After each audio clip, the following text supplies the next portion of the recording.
Hi guys, welcome back to the channel. I'm Dr. Downey, and today we are going to talk about a Tbol only cycle. More specifically, we're going to talk about Tbol or Turinabol and the research behind it. We're going to look at side effects and delve into its history. And to the person asking me if I got my wisdoms removed, no I didn't, I just have a fat face. But anyway, let's get on with the video. So I've been asked to make this video for quite a long time, and the main reason I haven't made one as of yet is because there's a bit of a lack of literature regarding Tbol, specifically in humans. So it was extensively tested back in the days of the German Democratic Republic. However, a lot of that research is in German and I can't find a lot of it. All we have is a literature review on the studies that were performed on these professional athletes in the German Democratic Republic. It was mostly studied between the 60s and 80s and has a little bit of controversy behind its name because it was one of the OG doping steroids. Furthermore, the problem with these studies that were conducted by these physicians in the German Democratic Republic is that a lot of the outcomes of these experiments were more athletic as opposed to what you might be interested in, which is muscle gain. They look specifically at power and strength. In addition, a lot of their studies were case control studies in that there wasn't much randomization or blinding in these studies, which makes the evidence a little bit weaker. Although I suppose you could argue that some of these studies were blinded because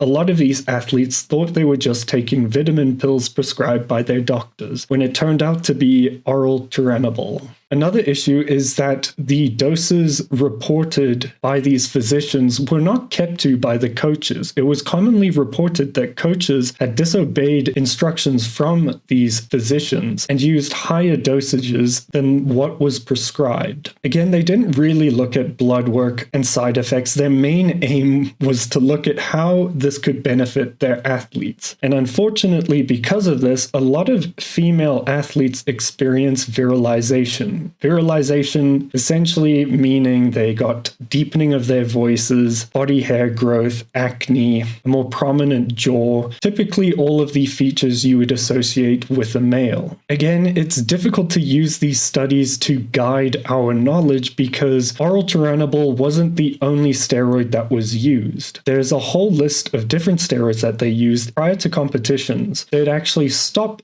the Turinabol a few weeks prior, and even female athletes got injected with testosterone propionate. So it's difficult to say whether these virilizing effects were from the testosterone or Tbol. It would be more likely from the testosterone. However, we do know that at higher dosages, even these selective non-androgenic compounds like Tbol can have virilization as a side effect. So given the limitations of the studies that we do have in humans, I'm just going to have to draw on knowledge from other compounds that are similar to it and on the little research that we do have. So let's go into the molecular structure of Tbol. But we'll make this simple. Some say Tbol is a derivative of Dianabol, and that's why it's called Tbol, which isn't entirely incorrect. Essentially what happened is they combined two molecules, clobestol or 4-chlorotestosterone, and added it to the molecular structure of Dianabol. Now, why would they do this? What significance does the addition of a chlorine atom due to this molecule? We don't have too much research on chlorine substitution specifically, but what we do know, or what is assumed, is that this chlorine substitution prevents conversion of the chosen compound to DHT and also renders it incapable of being aromatized to estrogen. So this would mean that Tbol is in fact a derivative of testosterone, since Dianabol is a derivative of testosterone and so is clobestol, but it doesn't have same androgenicity that testosterone does, and it doesn't have the same estrogenic side effects. But as we know, as doses get higher, the selectivity of these compounds tends to diminish. For example, with oxandrolone, when used at too high a dose, whilst it was formulated not to be androgenic and be more anabolic than it is androgenic, we know that at higher dosages it does cause androgenic side effects. But what we also must consider, although there aren't any studies, is that since Tbol is a derivative of testosterone itself,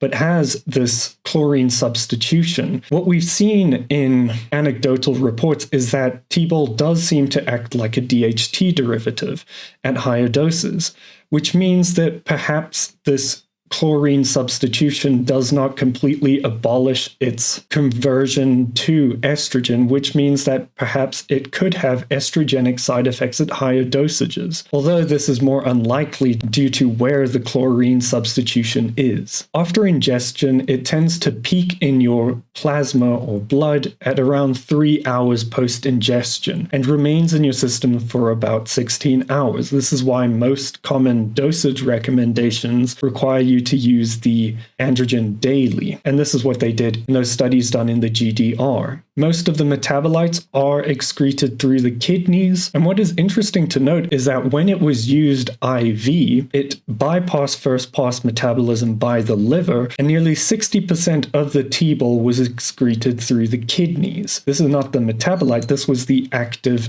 Turinabol. But again, trying to bypass first-pass metabolism is quite difficult. However, some have suggested using sublingual approaches. It has a very high affinity for SHBG, which means that at the start of the cycle, your free testosterone is likely to be increased. So what doses are commonly used? Well, in the studies that we have from the GDR, the highest dose that they used was 20 milligrams daily. But as I alluded to at the beginning of this video, those dosage recommendations were not commonly stuck to, and 10 milligrams seems to be the dose that was used in female athletes. Common doses that have been reported on Reddit range from 10 milligrams daily up to 100 milligrams daily. In terms of gains that you could expect on Turinabol, some argue that it's not great for size, it's more useful in an athletic standpoint. The problem is we don't have much research to support its use from a muscle building aspect, since most of the reports were used in athletic perspectives. So yes, they would be correct that it is useful from an athletic perspective,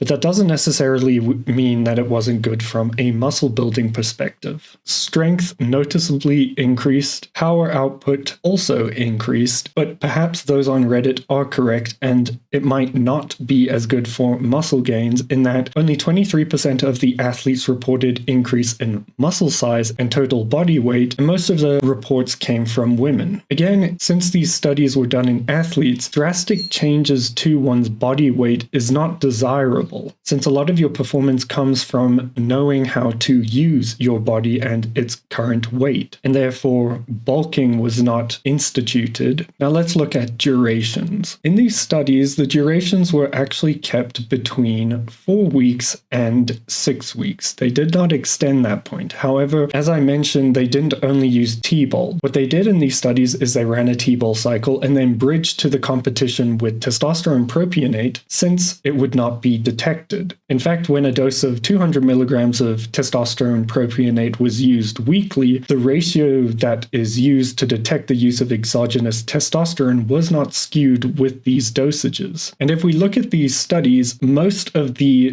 changes in strength occurred within the first 4 weeks. However, since muscle wasn't looked at in particular, we're not sure whether or not accruing muscle also slowed down after 4 weeks. Now let us look at side effects. Again, this is difficult to assess because the studies that we have in humans did not look at blood markers and other compounds were used. So virilization was reported, but that could have been due to the testosterone used to bridge before a competition. In theory, if we look back at the molecular structure and make hypotheses based on that, it should not cause as much virilization as other compounds cause, since it is not converted into DHT. Again, estrogenic side effects shouldn't be an issue because it is also not aromatized to estrogen. But as I said previously, people have noted acne and balding on Turinabol, and this is likely a dose-dependent effect, and therefore it is likely that estrogen could be an issue with Tbol when used at higher dosages. Some argue that Tbol is similar to oxandrolone in that it's resistant to metabolism by the liver. This is an incorrect assumption. When looking at IV administration, yes, it wasn't metabolized extensively by the liver. 60% of it was excreted unchanged through the kidneys. However, if you looked at the individual who was given oral Turinabol, it was extensively metabolized in the liver, unlike oxandrolone, where even in its oral form was resistant to hepatic metabolism. So again, if you do have issues with your liver function, this could possibly be an issue. There were 2 reported deaths during their studies. It's difficult to say which steroid caused it. However,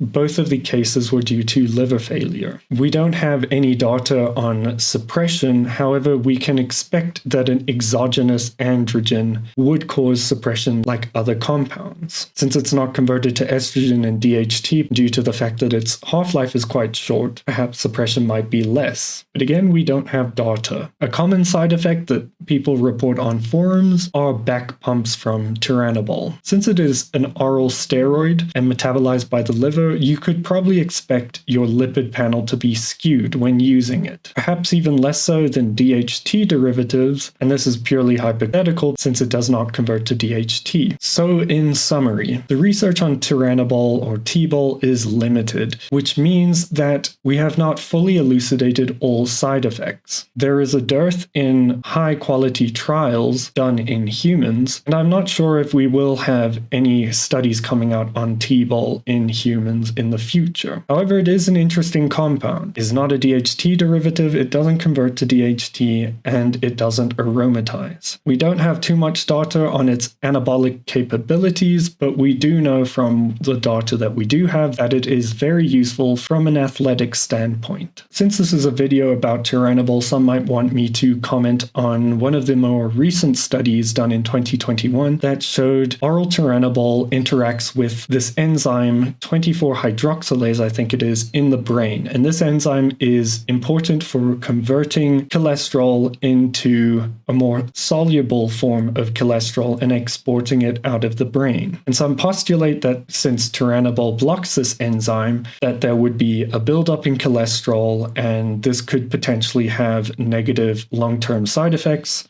and predispose one to something like Alzheimer's. However, I'll talk about this topic in a separate video, but this study was flawed in the hypothesis it made from demonstrating that oral Turinabol blocks this enzyme or decreases its activity. Testosterone is known to do this too. Furthermore, longevity compounds like quercetin also have this effect, and some postulate that blocking this enzyme could be neuroprotective, but I will discuss this in a separate video. For now, this is all I have on Turinabol. I'd like to know if any of you have used Turinabol, what you think about it, and let me know what you thought about this information. And as always, I will see you guys in the next video.